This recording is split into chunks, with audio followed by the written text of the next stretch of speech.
Welcome back to the channel as we clear our heads and settle into 2022. Now, I don't know about you, but I spend way too much time looking around the internet for EVs that I'd love to buy, but just can't afford. Now, for me, range is king.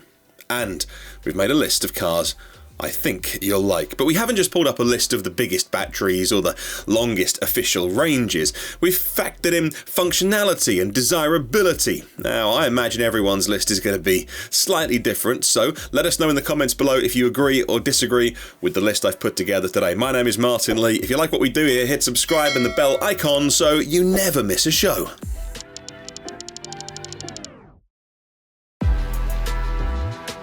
There are plenty of people out there that have been driving luxury German sedans and coupes for years, and some of them would love to go electric. But for many people in that market, they're just not into Tesla's minimalism or Polestar's styling or the Android operating system. So I've plumped for the BMW i4, which really seems to be hitting a nerve in the EV world, and particularly with BMW fans. So, what are the stats? 84 kilowatt hour battery, 80.7 usable. WLTP range, 350 miles, but maybe it's a solid 300 miler in most conditions. And if you're treating it nicely, it's the summer, you're going around town, you'll do 400 miles in cars like this. With peak charging of 200 kilowatts on a DC charger, the i4 will get you back on the road quickly.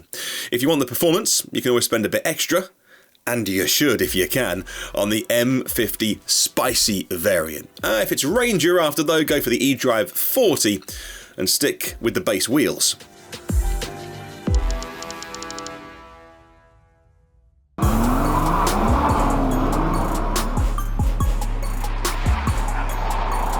As I said at the outset, I brought a few factors into the equation today, and one of those is desirability. And to that end, well, I just had to put the Porsche Taycan into the list. We wanted Audi on the list as well, but considering the similarities, went with the Porsche Taycan for its track ability.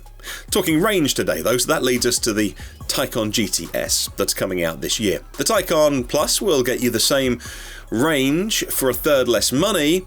It's the GTS though that we want. The 83.7 kilowatt hour battery is going to be good for 300 miles range in the real world. The Taycan actually has a 93.4 kilowatt hour gross battery. It's able to charge to 100% faster, maintaining a really good charging curve, but I would have liked to have seen them give us access to a bit more of that stored energy, maybe 3 or 4 kilowatt hours for an extra bit of range and sacrifice some battery health. With DC charge speeds at 262 kilowatts, it'll hold around 200 at 60%. Now factor in comfort and luxury, and I think you've got yourself an amazing long-distance EV, especially if you end up on some back roads and mountain passes. That really is living your best life. How could I make this list and not have the Mercedes-Benz in there? Now, the German manufacturer has a mixed bag on offer at the moment, from some highly inefficient big SUVs that have never had a chance of making this list to what I've plumped for, the EQS 450 Plus. Now, not the fastest in the lineup, so if you wanted the extra bit of power, then go for the AMG variant, now on sale in many places around the world. But for me, I think the loss of range doesn't justify the speed for a long road trip. 0 to 62 miles an hour, 0 to 100 kilometers an hour, 6.2 seconds is plenty fast enough for me. The EQS 450 Plus has a usable 107.8 kilowatt hour battery. It's a whopper, everyone, and a good 10% bigger than equivalent Teslas. We reckon the EQS is good for a solid 400 miles, maybe 500 miles in optimal conditions. So it's a highway munching beast, and pretty much the lowest drag coefficient of any car produced at scale ever. Maybe behind the EV1, but that wasn't really a big seller. Oh man, even as I talk about this now, I don't know how we put this in third. Just think of the luxury and comfort on a road trip across Europe or North America. Yes, please.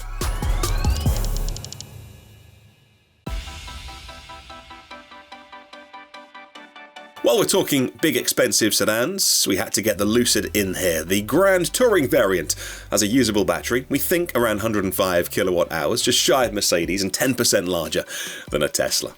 Although the EPA figure comes in at 520 miles, you probably won't see a number like that in general driving, even with a big battery, even with the brilliant efficiency of the Lucid technology. It's still a 2-ton vehicle, right? So maybe 400 miles should be your expectation, realistic in different weather conditions and travelling at speed as well. Although the Lucid will charge faster than a Tesla Model S if you can find a 350 kilowatt DC fast charger, it doesn't have access to that incredible supercharging network. Now, with a range that high and access to Electrify America or the Ionity networks, you're not going to have too much of an issue, but for me, that's the main reason we couldn't put it in first place. It'd be easy to just pick every Tesla variant to go on any list we ever make because their cars are generally brilliant. But since we're looking for the ultimate long range EV for 2022, we've plumped for what is simply known now as Model S. It's been around for nearly a decade and has proven itself over hundreds of millions of miles. What tends to set Teslas apart is their efficiency, up there with Lucid, if not a little bit behind Lucid, as opposed to just putting in a massive battery for massive range. They could easily just stuff it with batteries, but actually the latest Model S has a slightly smaller battery than its predecessors. It's got a very low drag coefficient and great efficiency at high speed. Of course, you'll get different range depending on driving style and conditions, but the Model S is a solid 350 to 400 mile car. Now, you will see that drop in bad weather conditions. Maybe you've got some elevation going on as well, but in the summer, cruising around, you could approach 500 miles of range in that car. Also, factor in the space in the back, the face-melting acceleration, the supercharging network, and you have what I think is this year's ultimate long-range EV. Well, there you go. Time to wrap up this list. Some incredible cars in there today, and it's so hard to pick a winner and who would miss out on the list as well. Pretty sure that everyone watching this right now is going to have a different opinion. Look, I've changed my mind several times putting this list together, so try to be balanced to consider all the various manufacturers and countries and charging networks and prices. So much in there. But let me know what you think now in the comments below. Let's keep the conversation going. Leave us a comment and let me know what you think. Have your say on today's list of ultimate long-range EVs for 2022. Which choices did you agree and disagree with? And what else could we put on our list? And if you haven't done so yet, give us a thumbs up. It tells us you like the video and we'll make more like this one. And I'll see you on the next one.